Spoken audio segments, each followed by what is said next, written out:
Al-Mukarram Guru Muhammad Haris, itu kepada beliau waktu dan tempat kami persilahkan. Allahumma salli ala Sayyidina Muhammad.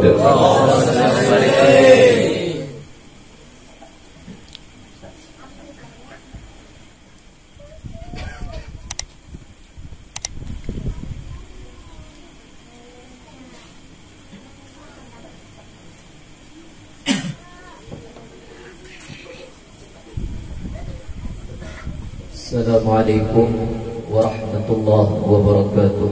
Waalaikumsalam warahmatullahi wabarakatuh. Bismillahirrahmanirrahim. Alhamdulillah. Alhamdulillahil fattahil alim alladzi arsyada man istafahu min ibadihi lit-ta'allumi wat-ta'lim وجعل العلم سبب النجاة والفوز بالزلفى عند الملك العظيم. أشهد أن لا إله إلا الله وحده لا شريك له، وأشهد أن سيدنا ونبينا محمدا عبده ورسوله لا نبي بعده. اللهم صل وسلم على سيدنا محمد مفتاح باب رحمة الله عدد ما في علم الله، صلاة وسلاما دائمين بدوام ملك الله، وعلى آله وصحبه ومن والاه. قالوا سبحانك لا علم لنا إلا ما علمتنا إنك أنت العليم الحكيم، ولا حول ولا قوة إلا بالله العلي العظيم. رب اشرح لي صدري ويسر لي أمري واحلل عقدة من لساني يفقه قولي، وسدد لساني واهدي قلبي بحق سيدنا محمد. دستوركم يا أهل الدرك ويا أهل الباطن ويا أهل النوبة ويا أهل النور، نوينا التعلم والتعليم والتذكر والتذكير والنفع والانتفاع والإفادة والاستفادة والحث على التمسك بكتاب الله وسنة رسوله والدعاء إلى الهدى والدلالة على الخير وابتغاء وجه الله ومرضاته وقربه وثوابه سبحانه وتعالى. ما بعد. Siyadatul habaib asyurafa wa jami'il ulama al-fudala, segenap para habaib dan para syaraid yang sama-sama kita muliakan, begitu pula yang sama-sama kita muliakan para alim ulama, guru-guru agama, wabil khusus akhina fillah khadimul majlis waladul amin dan Madinul Amin, yaitu Al-Ustaz Fadilatul Ustaz Haji Madani. Kita doakan mudah-mudahan Allah Subhanahu wa ta'ala memanjangkan umur beliau di dalam ketaatan kepada Allah dan Rasulnya. Amin. Biasa memberikan kesehatan dan keafiatan kepada beliau. Amin. Memberikan kelancaran di dalam usaha beliau. Amin. Dan Allah Subhanahu wa ta'ala mengaruniakan kepada beliau kekuatan istiqamah untuk terus mengemban dakwah Nabi Muhammad sallallahu alaihi wa alihi wa sahbihi wasallam. Amin ya rabbal alamin. Alhamdulillah, puji dan syukur kita haturkan kehadirat Allah Subhanahu wa taala, di mana pada malam hari ini kita sama-sama ditakdirkan oleh Allah Subhanahu wa taala, digerakkan hati kita, dilangkahkan kaki kita, dimudahkan kita untuk hadir di dalam perkumpulan atau tempat yang mulia semacam ini. Mudah-mudahan ini perkumpulan kita pada malam hari ini menjadi asbab kelak kita di yaumil qiyamah akan dikumpulkan bersama dengan Nabi Muhammad sallallahu alaihi wasallam. Amin ya rabbal alamin. Salawat dan salam senantiasa kita haturkan dan kita pasrahkan kepada keharibaan junjungan kita, pemimpin kita, pedoman hidup kita, idola kita, yaitu baginda Nabi besar Muhammad sallallahu alaihi wasallam. beserta keluarga, sahabat dan pengikut beliau ila yaumil qiyamah. Hadirin wal hadirat yang dimuliakan oleh Allah Subhanahu wa taala.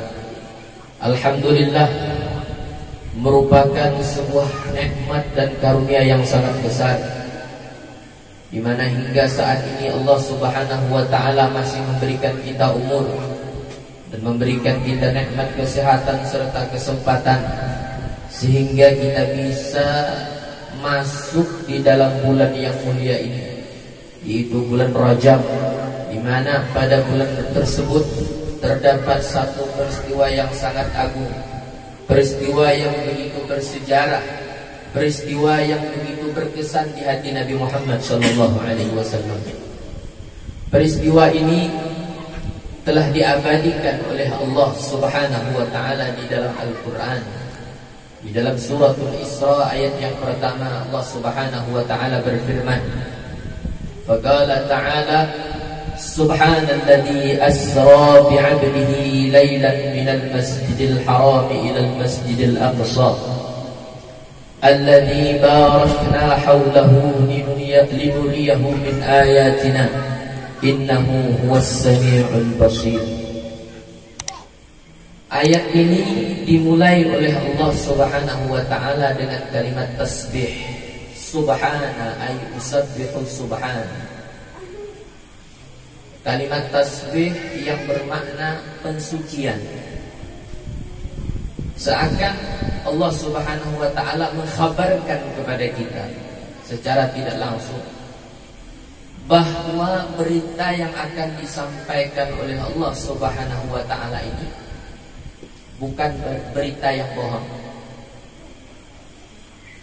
Dan setiap kali di dalam Al-Quran, manakala Allah Subhanahu wa ta'ala menceritakan tentang sesuatu, kemudian cerita tersebut dimulai dengan kalimat tasbih, maka tentunya cerita sesudahnya adalah cerita yang sejatinya tidak mampu dipikirkan oleh otak manusia. Sebagaimana peristiwa Isra Mi'raj yang akan kita ceritakan dan akan kita bahas ini. Subhanalladzi asra, maha suci Allah, asra bi'abdihi, yang telah menjalankan hambanya. Kalimat ini dibawa dengan kalimat abdun, bukan rasulihi atau dengan Muhammad secara langsung. Tidak, tapi dibawa sosok Nabi Muhammad ini dengan kalimat abdun.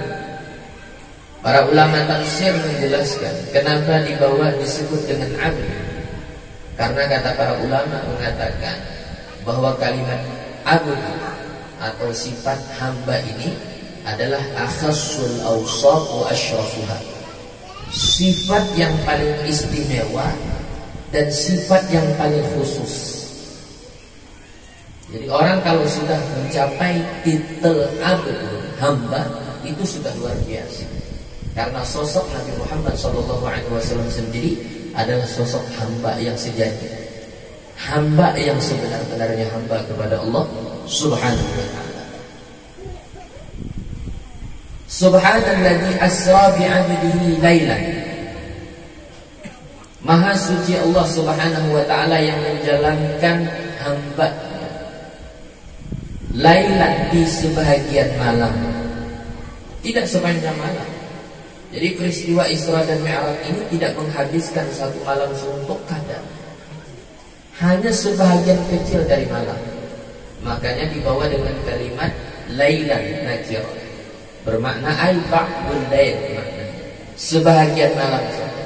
Bahkan Syekh Abdul Rahman Ad-Dibai dalam maulid ibadahnya menyebutkan ma nazala minal arash qabla an yabrudal farash. Syekh Abdul Rahman Ad-Dibai menggambarkan dalam maulid ibadahnya, beliau mengatakan bagaimana perjalanan Isra dan Mi'rajnya baginda Nabi SAW ini, sampai beliau mengatakan ma nazala minal arash qabla an yabrudal farash. Tidaklah Nabi SAW itu turun dari arasy-Nya Allah, melainkan sebelum hangatnya pembaringan beliau itu hilang. Orang biasanya kalau berabah di tempat tidur, atau kita berabah di mana saja, biasanya setelah kita bangun itu ada hangat-hangat di situ. Dan hangat-hangat membuat kita berabah atau kita duduk itu biasanya ada lawas.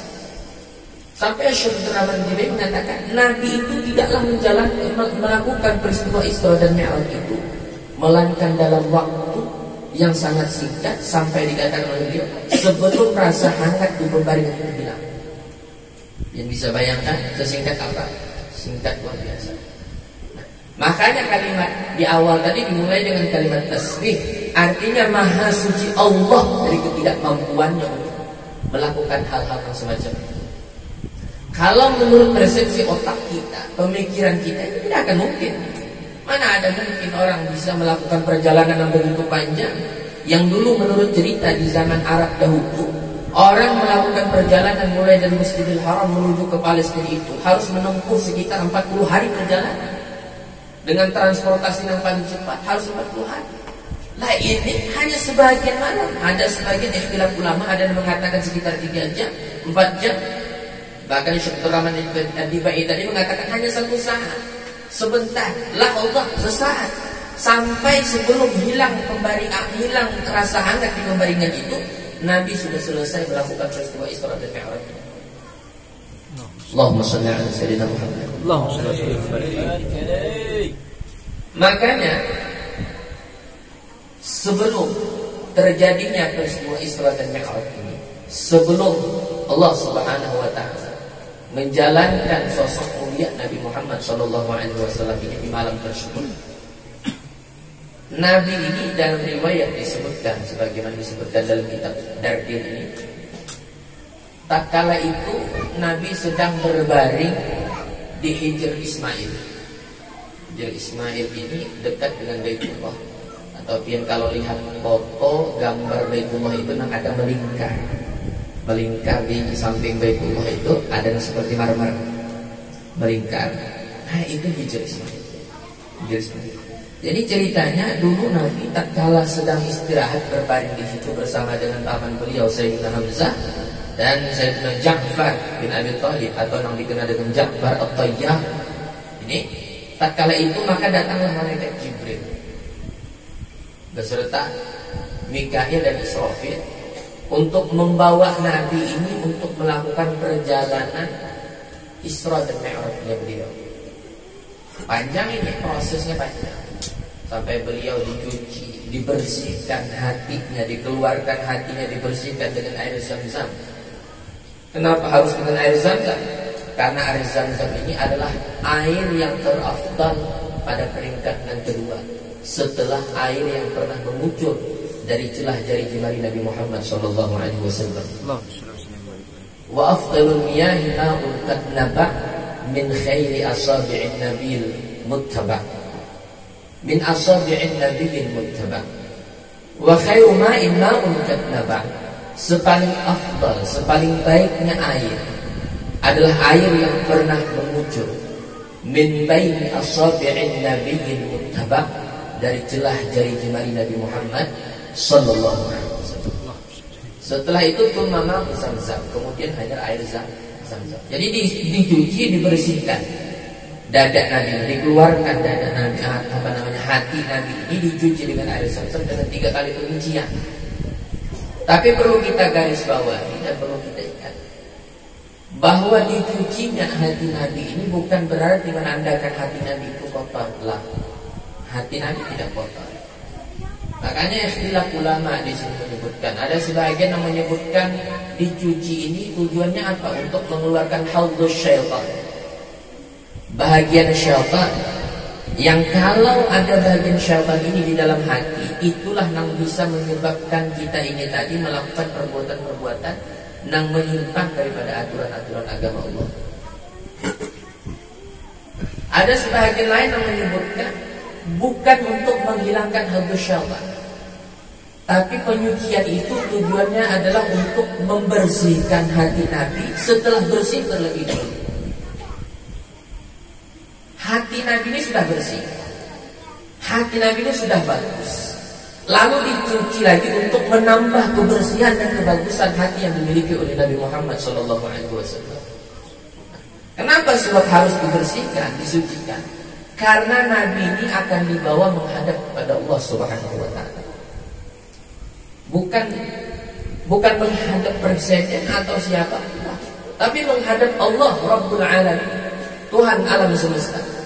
Kita jangankan menghadap Allah, jangankan kita menghadap Allah atau menghadap Rasulullah, menghadap orang yang punya pangkat dan kedudukan saja kita tidak akan mungkin dengan keadaan yang seadanya.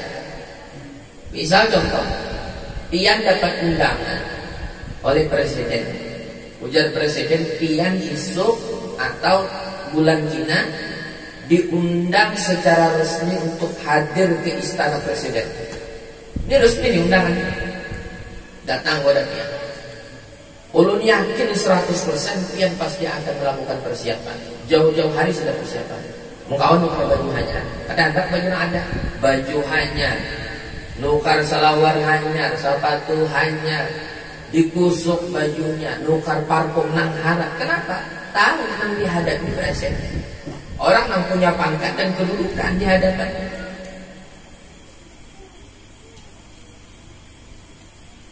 Maka bagaimana dengan Allah Subhanahu wa Ta'ala, Tuhan alam semesta ini? Maka Nabi ketika hendak dibawa menghadap Allah disucikan terlebih dahulu. Sungguh demikian, Nabi sudah suci terlebih dahulu. Akan tetapi untuk menambah kesucian lagi, maka disucikan lagi. Orang mencuci tidak mesti harus barang yang dicuci itu kotor. Kadang kita bisa napas baju, kita napas baju, mencuci baju, itu tidak mesti harus baju itu kotor. Nah, mungkin boleh jadi karena kita sudah makan sekali, walaupun kadang kotor kita tapas. Karena kita kadang-kadang mungkin ada menempel keringat atau apalah bahasa. Lalu kita cuci untuk menambah kebersihannya lagi. Begitu pula dengan sosoknya Nabi Muhammad Sallallahu Alaihi Wasallam. Jadi dibersihkan. Setelah itu lalu diisi hati Nabi ini tadi dengan ilmu. Diisi dengan ilmu, diisi dengan hikmah. Kemudian diisi dengan sifat hilim penyantun. Diisi dengan Islam, diisi dengan ilmu, diisi dengan yakin. Sehingga mantaplah dan sempurnalah sosok Nabi Muhammad Sallallahu Alaihi Wasallam. Diisi dengan ilmu, sehingga namun jadi rujukan ilmu, sumbernya ilmu wa sayyiduna Muhammad sallallahu alaihi wasallam. Belum lagi sifat hilm, belum lagi bagaimana keislaman. Islam, apa makna Islam? Apa makna Islam ini? Pada hakikat kita kan tahu bahwa Islam itu ketika seseorang melafazkan buat kalimat syahadat, bagi kita sudah Islam, bagi kita sudah Muslim. Padahal di sini ulama menyebutkan makna Islam itu apa? Al-inqiyad wal khudu' wat taslim li taqdiril azizil alim. Itu makna Islam. Jadi Islam itu kalau kata Syekh Dardir, Ahmad Dardir mengatakan yang namanya Islam itu al-inqiyad, terikat, wal khudu', tunduk, wat taslim, dan patuh pasrah li taqdiril azizil alim, bagi takdir atau ketentuan Allah Subhanahu wa Ta'ala. Jadi hakikatnya orang yang Islam itu adalah orang yang siap patuh dan tunduk dengan aturan Allah. Ada terkadang orang di akhir zaman saat ini mengaku Islam, akan tetapi tidak mau menggunakan dan memakai atau menjalankan syariat yang diajarkan oleh Nabi Muhammad. Dan itu tidak sedikit. Belum lagi di akhir zaman saat ini masuknya ajaran Islam liberal.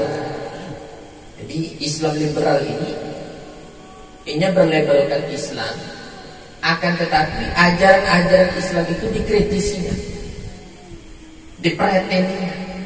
Al-Quran itu kalau tidak sesuai dengan pemikirannya tidak dipakai. Nah ini namanya Islam liberal. Islam liberal ini bahaya. Jadi kebanyakan banyak saat ini kita kada tahu untuk di kampung lah. Cuman untuk di kota-kota besar itu sudah mulai masuk di perkampusan. Nah ini hati-hati. Islam liberal ini kebanyakan yang ditujuknya adalah orang-orang yang berpendidikan, yang punya pendidikan. Nah kalau orang yang tidak punya pendidikan, tidak punya dasar ilmu, maka yang masuknya adalah ilmu sabuku bahasa kita. Itu masuknya. Nah, kalau yang kerennya bisa lebih berat. Kalau untuk versi kampungnya ilmu sabuku, sama-sama pada ajaran yang sesat dan menyesatkan. Jadi hati-hati. Maka dari itu perlunya kita membentengi anak keluarga kita ini tadi dengan ilmu agama, agar supaya mereka ini tadi bisa membedakan mana jalan yang hak, mana jalan yang salah.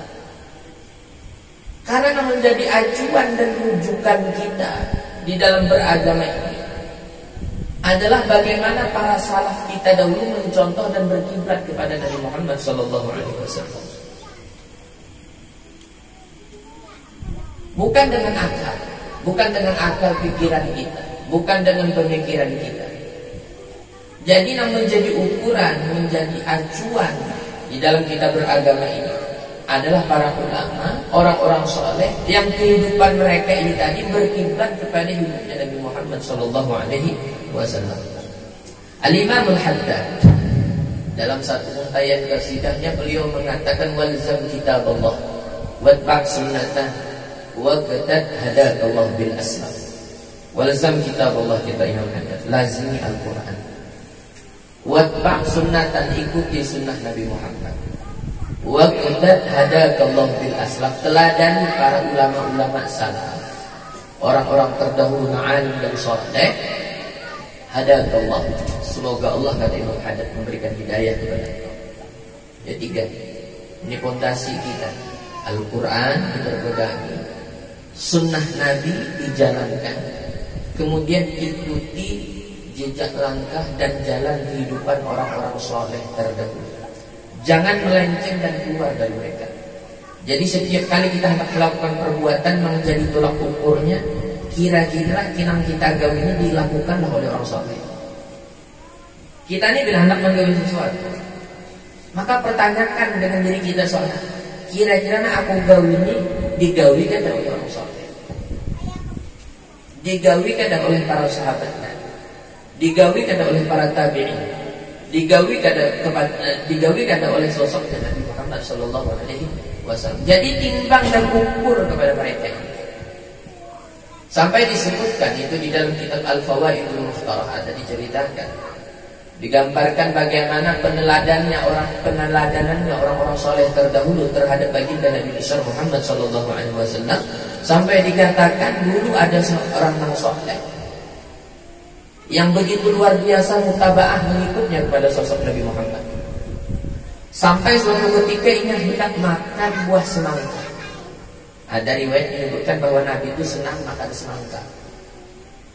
Akan tetapi tatkala beliau hendak makan semangka, beliau teringat dengan Nabi Muhammad, dan beliau tidak pernah menemukan riwayat bagaimana caranya Nabi makan semangka. Kaifiyah atau tata cara Nabi makan semangka itu pada tahu nanti. Kalau makan kan tahu dengan tangan kanan, baca bismillah, cuci tangan, ada kan aturannya. Tapi tidak menemukan riwayat bagaimana Nabi itu makan semangkanya itu mulai mana, mulai kanan ke mulai kiri atau kayak apa caranya, tidak tahu. Cuman hanya dapat riwayat bahwa Nabi ini senang makan semangka. Maka akhirnya beliau berhenti, kada hendak makan semangka karena tidak sempurna mengikuti dengan Nabi Muhammad Sallallahu Alaihi Wasallam. Ini sosok gambaran orang-orang saleh. Hadirin dan hadirat yang dimuliakan oleh Allah Subhanahu wa taala. Makanya jadi ukuran ini adalah orang-orang saleh, para aslafun salihun, dan mereka para sahabat Nabi sampai bersumber kepada Nabi Muhammad sallallahu alaihi wasallam. Jadi hati-hati bentengi keluarga ini daripada hal-hal atau ajaran-ajaran yang tidak benar. Kalaupun ada datang satu ajaran, maka timbang dengan ajaran yang dibawa oleh para salaf kita atau leluhur kita yang saleh. Hadirin wal hadirat yang dimuliakan oleh Allah Subhanahu wa taala. Kembali kepada pembahasan Isra dan Mi'raj tadi. Maha suci Allah yang telah menjalankan hamba-Nya lailan di sebahagian malam. Jadi hanya sebahagian malam saja, sesaat, sebentar, kada lawas, setumat saja. Maka nang setumat ini apakah mungkin? Karena Allah yang bermain. Makanya dibawa di situ di awal kalimat itu dengan asra. Subhanalladzi asra. Maha suci Allah yang menjalankan hamba-Nya. Allah yang menjalankan, bukan berjalan sendiri. bukan dibawa dengan kalimat sara. Bukan subhanalladzi sara lailan. Kalau sara artinya berjalan sendiri. Tapi kalau asra ada orang yang menjalankan. Yaitu Allah Subhanahu wa ta'ala. Allah yang menjalankan sosok Nabi Muhammad SAW. Kalau Allah sudah bermain, tidak ada yang tidak mungkin, tidak ada yang mustahil bagi Allah. Maha suci Allah yang menjalankan hambanya lailan di sebagian malam. Minal masjidil haram ilal masjidil aqsa, mulai dari masjidil haram menuju ke masjidil aqsa. Alladzi barakna haulahu, yang kami berikan keberkahan di sekeliling masjidil aqsa tersebut. Banyak keberkahan. Ulama menyebutkan di antara keberkahannya banyak di Masjidil Aqsa. Di sekeliling Masjidil Aqsa itu buah-buahan yang tumbuh, pohon-pohonan yang hijau, karena keberkahan yang diberikan oleh Allah Subhanahu wa ta'ala. Itu keberkahan dari sisi zahir. Ada keberkahan dari sisi batin apa? Bekas-bekas orang-orang saleh dan para nabi dan rasul di situ banyak. Nah, alladzi barakna hawlahu linuriyahu min ayatina. Ini tujuannya. Apa tujuannya terjadi peristiwa Isra dan Mi'raj itu? Linuriyahu min ayatina, agar supaya kami tampakkan, kami perlihatkan kepada Nabi Muhammad itu tanda-tanda kebesaran kami. Makanya dalam peristiwa Isra Mi'raj itu banyak hal-hal yang ditemui oleh Nabi Muhammad sallallahu alaihi wasallam. Di antara hal atau peristiwa yang ditemui oleh Nabi Muhammad SAW dalam perjalanan Isra beliau, Nabi SAW di tengah perjalanan beliau ini tadi, beliau melihat sekelompok kaum, sekelompok umat.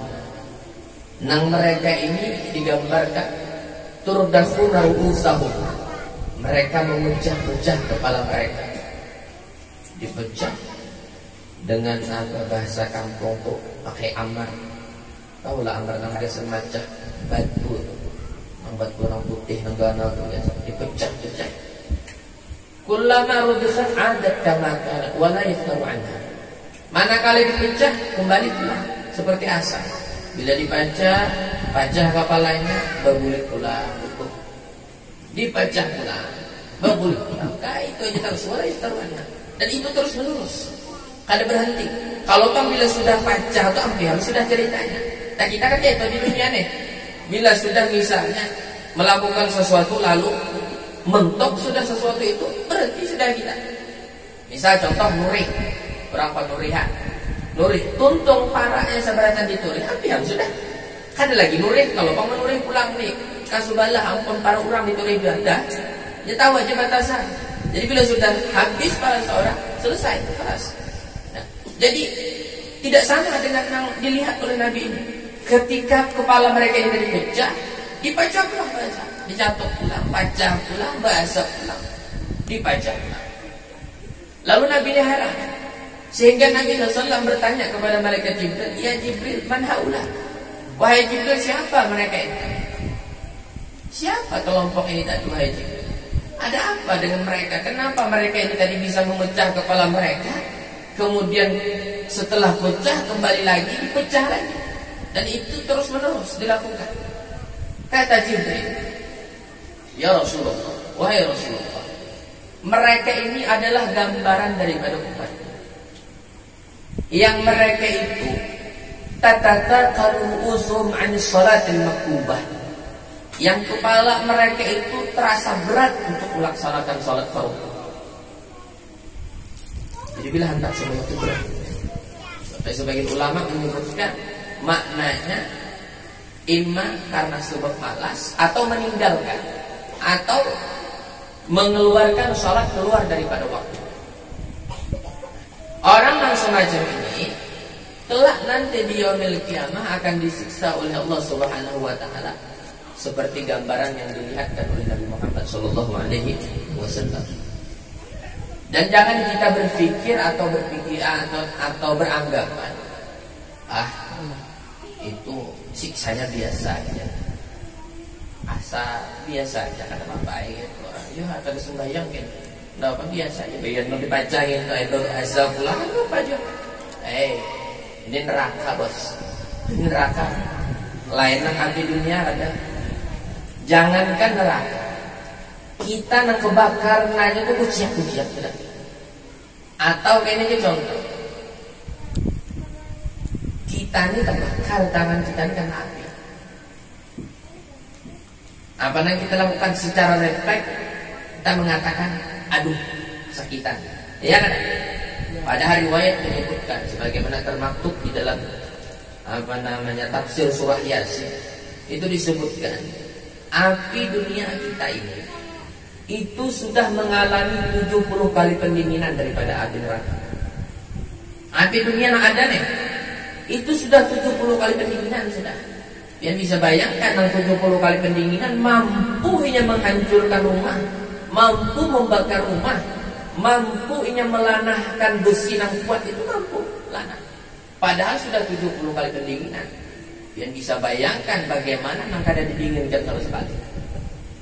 Sampai dikatakan orang-orang penduduk neraka itu di antara adabnya tatkala mereka ini dihidangkan minuman di neraka itu, ketika mereka hendak meminum, belum lagi mereka menunggu minuman tersebut, ketika gelasnya sudah mendekat dengan wajah mereka, maka seluruh daging yang ada di muka mereka itu luluh seberataan, lunyut seberataan, paculan bahasa kita. Belum minum lagi, belum minum. Ini neraka ini. Api neraka itu kada habang kayak gini, hitam. Karena saking panas. Makanya kita kalau mendengar atau membaca cerita-cerita para sahabat Nabi SAW, itu kalau mereka ini membaca ayat-ayat yang berkaitan dan bersangkutan dengan adab neraka, mereka menangis. Ada yang menangis, ada yang bahkan terkadang pingsan karena tidak tahan membayangkan bagaimana keadaan atau siksa yang ada dalam neraka. Nah, ini neraka. Nah, jadi gambaran ini katakan orang-orang yang meninggalkan sholat atau orang yang malas untuk melaksanakan sholat itu, kelak di yaumil kiamah gambarannya siksaannya sebagaimana yang disebutkan tadi. Nah, jadi hati-hati. Cuman Allah Subhanahu wa taala menyebutkan dalam Al-Qur'an, faqala ta'ala fakhalafa min ba'dihim khalfun adha'us shalah wattaba'us syahawat fasawfa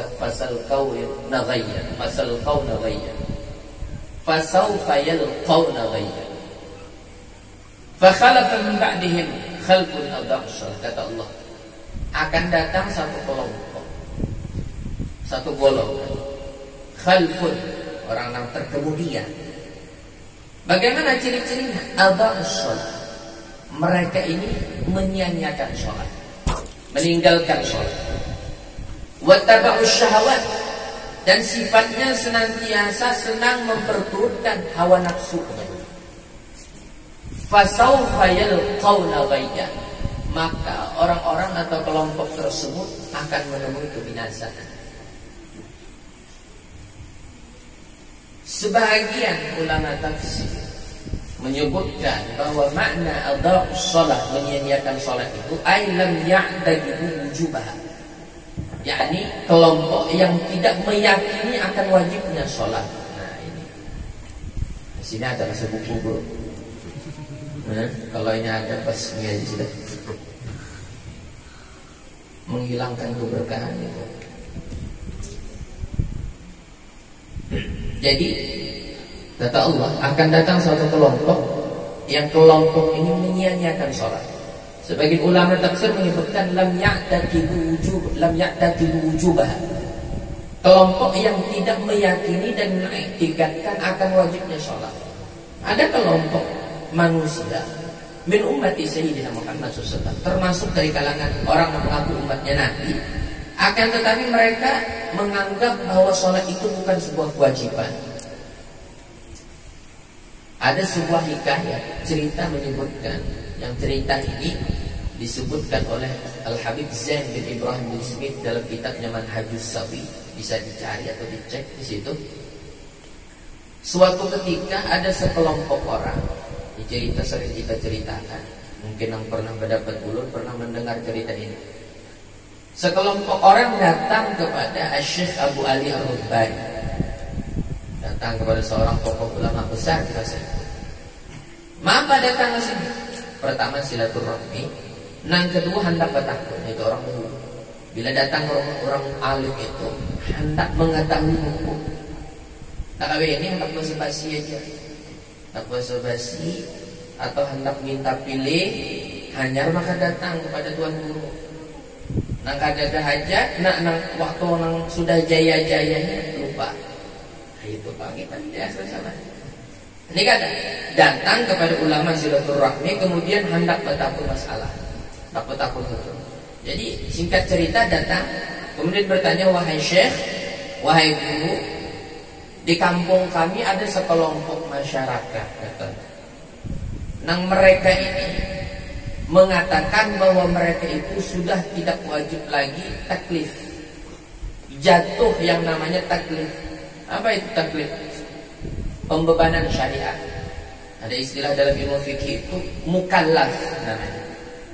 Orang mukallaf, bila sudah ini mukallaf, maka berlakulah di situ hukum-hukum syariat. Wajib sholat, wajib puasa, wajib zakat. Ya kan? Berlaku kewajiban-kewajiban dalam agama. Itu namanya mukallaf. Jadi kata mereka ini tadi, di kampung kami ini ada orang yang mengatakan mereka ini sudah tidak wajib lagi menjalankan kewajiban yang Allah wajibkan kepada mereka.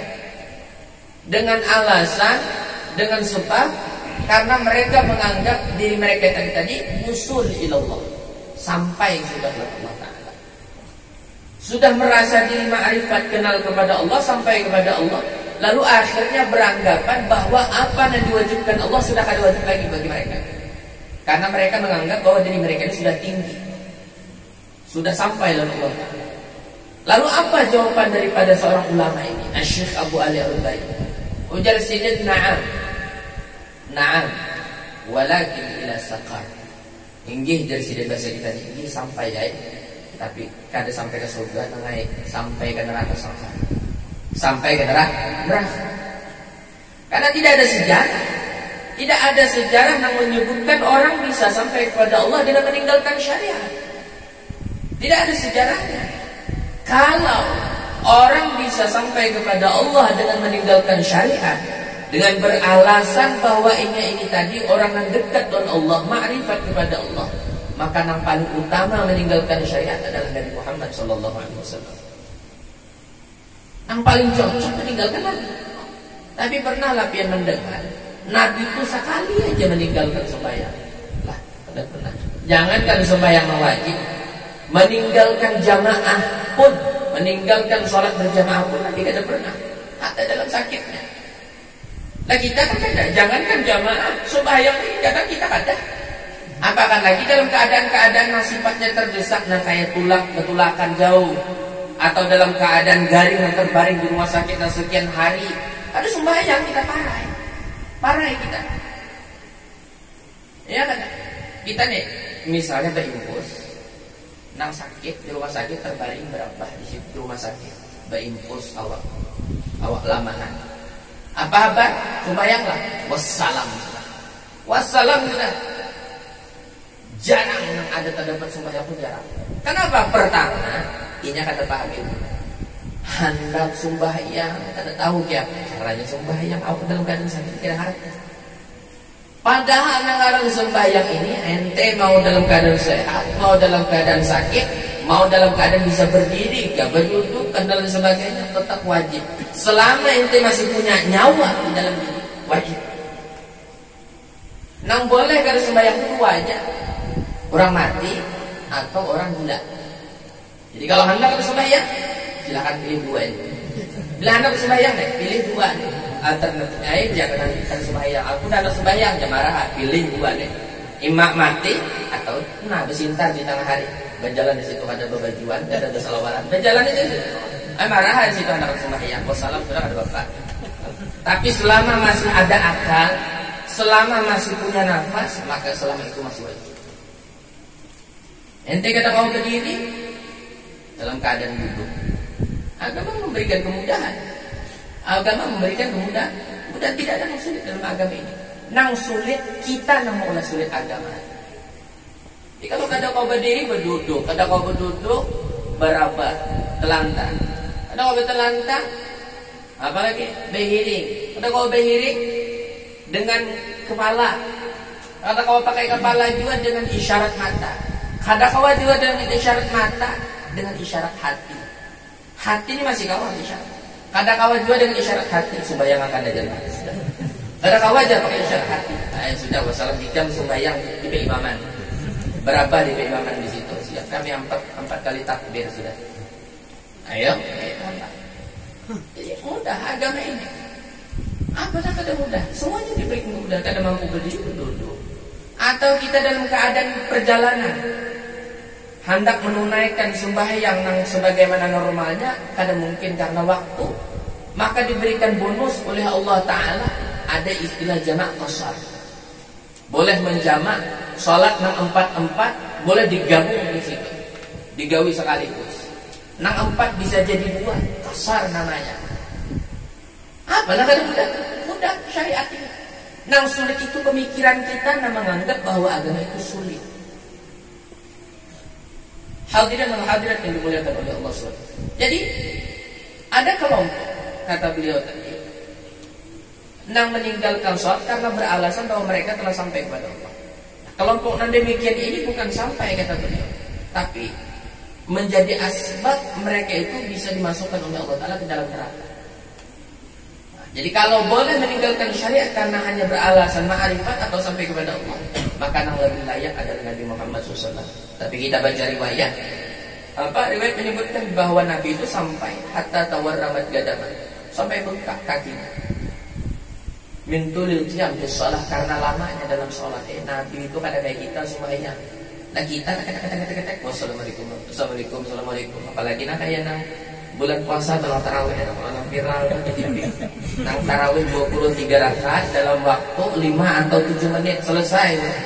Ya apa itu? Yang bisa bayangkan nang tuha umpat sembahyang situ, buliknya mau urut aja lagi. Sekencing kang. Kenapa? Cepat lah. Kada sawat memang bujurakan pinggulnya, kada sawat lagi karena terlalu cepat. Sah itu. Demi Allah kada sah. Kada sah. Kenapa bacaannya? Bacaannya pertama, nang kada buku beruas, kada tahu panjangan dan lagi hilang sudah di situ matnya, tasydidnya ada lagi, belum lagi rukun-rukunnya. Nah, jadi ayo ikhwan, ketika kita melakukan sesuatu itu, yang pertama dahulu perlu dasar ilmu. Tidak akan mungkin bisa sempurna suatu amal itu kalau tidak disertai dengan ilmu.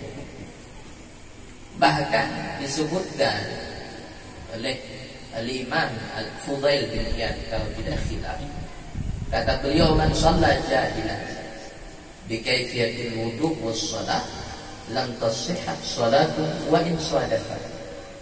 Ini bisa dicek dalam kitab Syarah Sikit. Kata beliau, siapa orang yang sholat dalam keadaan jahil. Jahil di sini artinya bukan usil ada. Kalau jahil bahasa Indonesia itu artinya nakal, tapi cuma aura-aura itu jahil. Tapi jahil dalam bahasa Arab ini maksudnya orang yang bodoh. Bodoh, tidak mengerti. Sembahyang tapi tidak mengerti, maksudnya kayak apa? Sembahyang tapi kada paham dengan urusan-urusan sembahyang. Kada mengerti bagaimana rukunnya sholat, al-hana membatalkan sholat, nang sunnah dalam sholat, kada paham. Sembahyangnya hanya sebatas wa in swadafah, umpatan aja. Melihat tuan guru nih rukuknya kayak ini, umpat. Sembahyangnya berdirinya kayak ini, umpat. Umpatan aja atau turutan. Belajar kan? Kada suah belajar. Man shalla jahilan bi kaifiyatil wudu wa shalah lam tasihhat salatu. Tidak sah salat. Tidak sah. Apa Syekh Ibnu Ruslan menyebutkan dalam Zubatnya? Wa kullu man bi ghairi ilmin ya'malu a'maluhu mardudatun la tuqbal. Setiap orang yang beramal tanpa dasar ilmu, maka amalnya tertolak, tidak diterima oleh Allah Subhanahu wa taala. Jadi syarat yang pertama hendak diterimanya amal, ilmu. Karena orang tidak akan mungkin bisa beramal atau diterima amalnya ini tadi kalau tanpa didasari dengan ilmu. Karena ketika kita beramal tanpa dasar ilmu, nah ada amal itu malah menjadi rusak. Amal itu malah menjadi rusak. Ingatlah cerita, ada dahulu, di zaman dahulu ada seseorang yang abid, ahli ibadah, dikenal hobi dalam ibadah.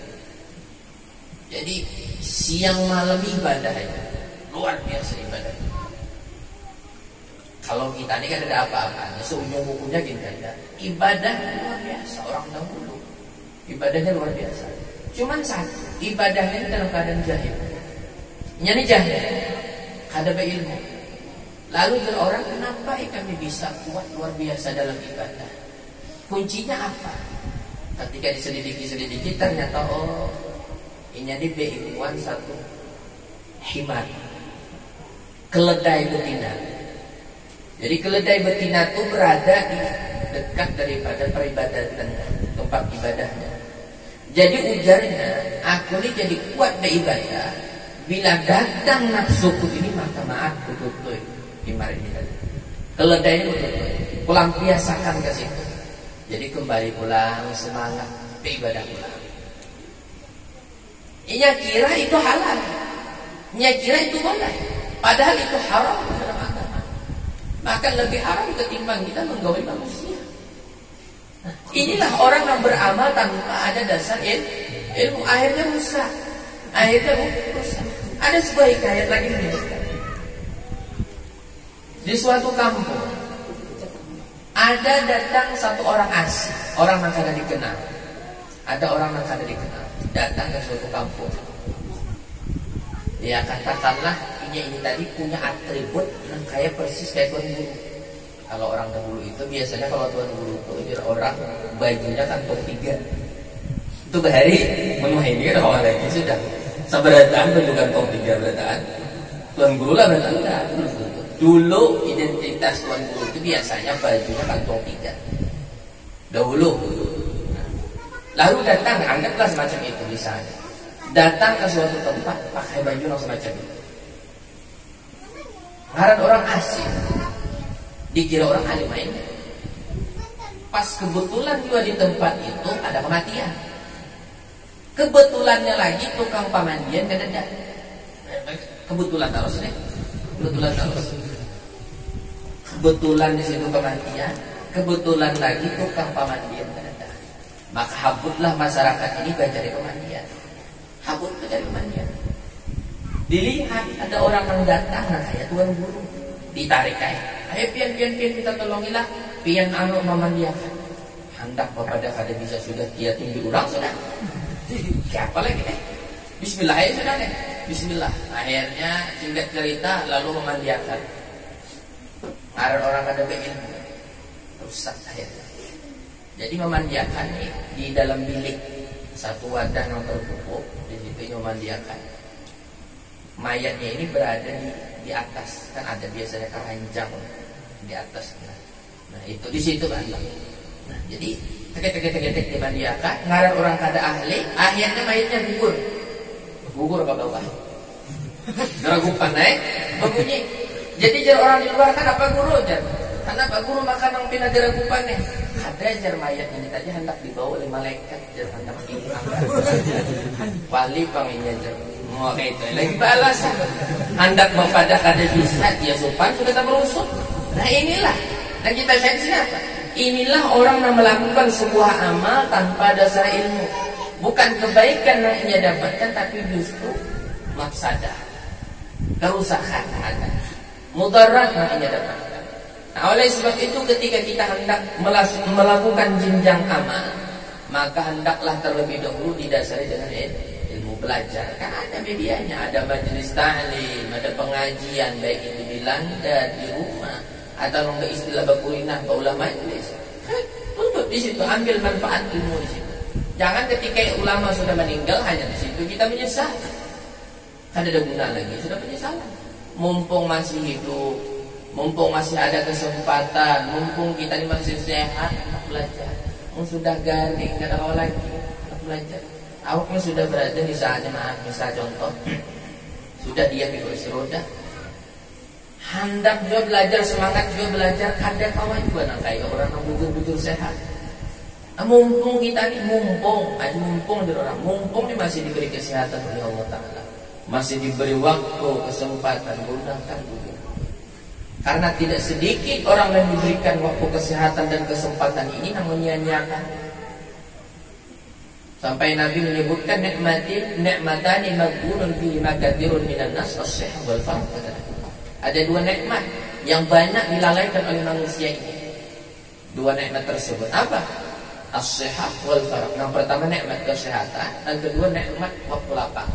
Ada orang diberi kesehatan tapi kadang ia gunakan kesehatannya, malah ia lalai lupa dengan Allah Ta'ala dengan kesehatan itu. Dianggapnya karena sebab sehat, lalu sekehendaknya kena aja beramal bila sudah garing. Lagi sehat nih, puas-puasakan berbuat nakal baik, puas-puasakan berpoya-poya, puas-puasakan nakal-nakal. Mumpung sehat, sudah garing kenapa lagi? Kena bila garing sudah hanya bertobat. Tapi mau datang malaikat Israel, nah apa?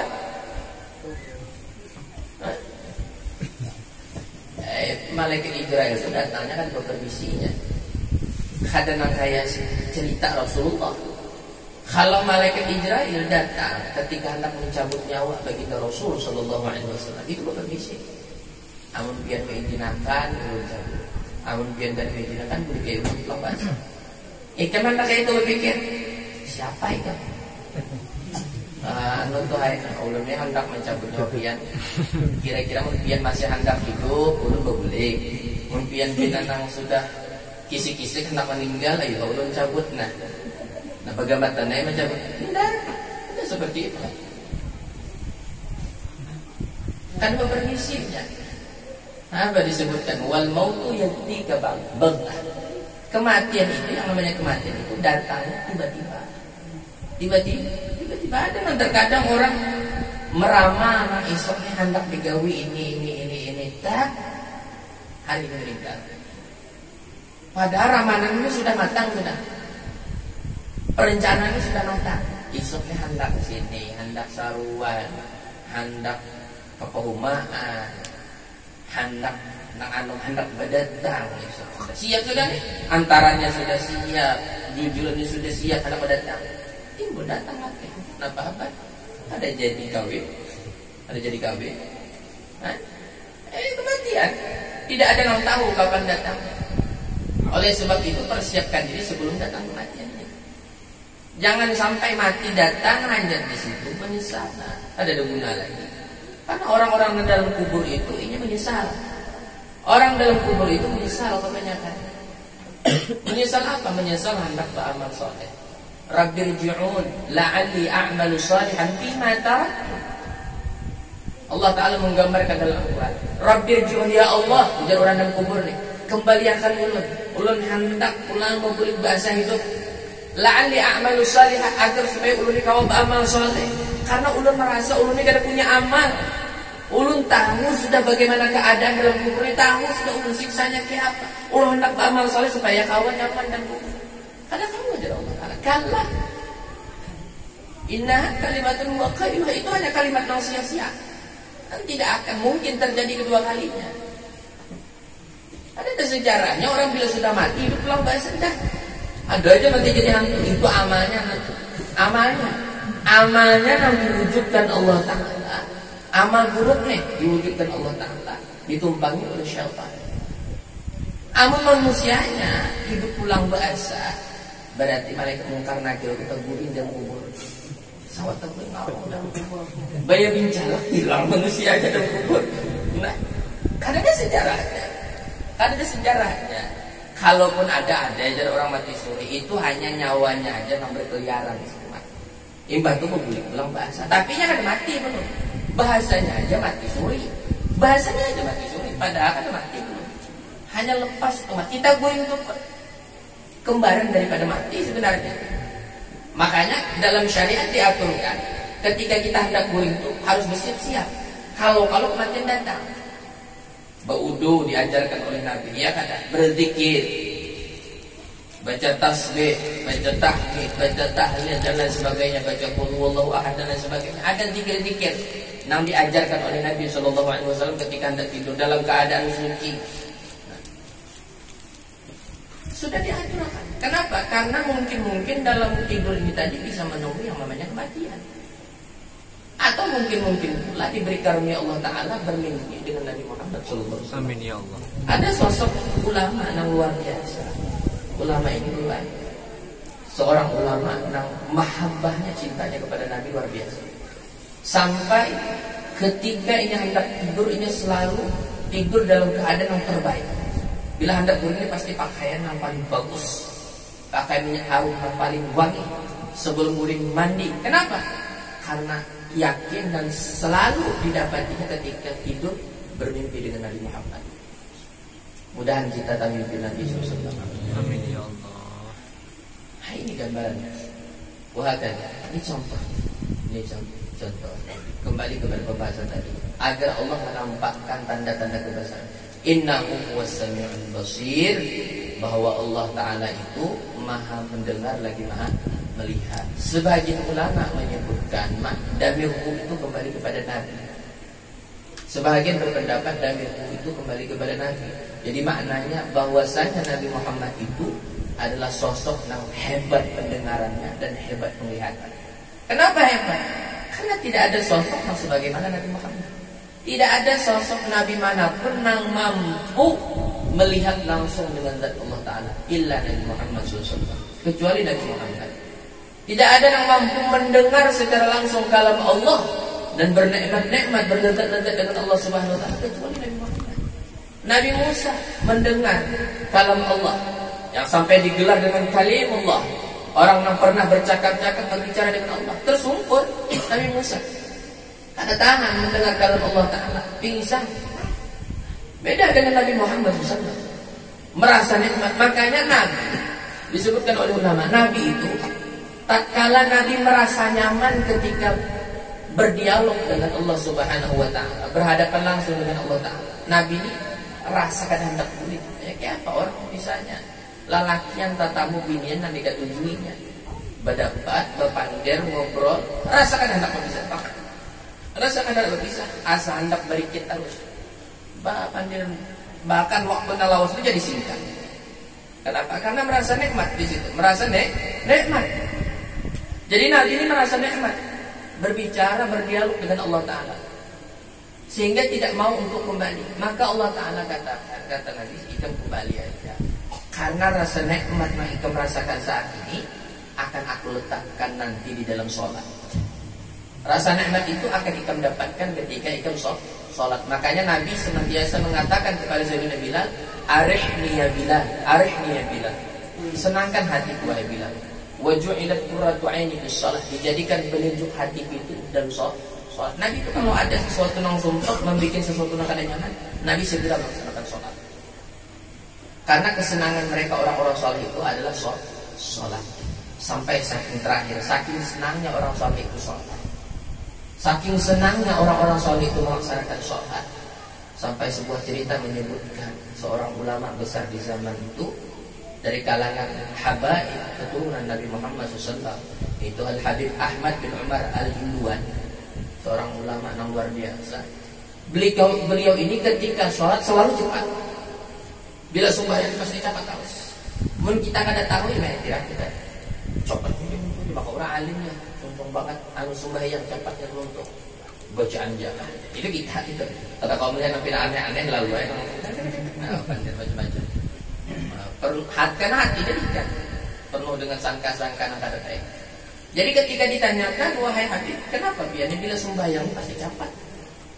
Kadang kayak orang yang santai, slow aja, cepat terus.